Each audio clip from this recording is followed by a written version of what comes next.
Welcome to Let Me Fix This. Enjoy the video.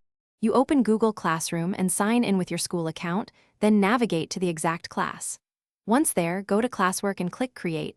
Choose Assignment to start. Add a clear title and short instructions so students know expectations. Now attach work by clicking Add, choose Google Drive, link, or file upload. Make sure files are editable if you want submissions in docs or slides. This gets the assignment framework ready and prevents mislinked materials.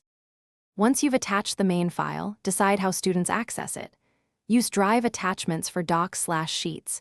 Choose Make a copy for each student when you need separate editable submissions. If you attach a PDF or link, set it to view only. Next, set points, add a rubric, pick a topic, and enter a due date and time so calendar syncs automatically. You can also assign to specific students or post right away. These choices control grading and student workflow. After reviewing attachments and settings, click Assign or Schedule to publish the work. Choose Private Assignment to target individual students. Once assigned, make sure Notify Students is checked so they receive alerts.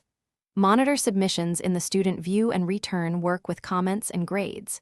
If a student reports they can't attach or open a file, first verify Drive file permissions and that they're signed into the correct account. Then confirm network connection and try resubmitting. That single troubleshooting step fixes most issues. Thanks for watching. If you found this helpful, don't forget to like and subscribe.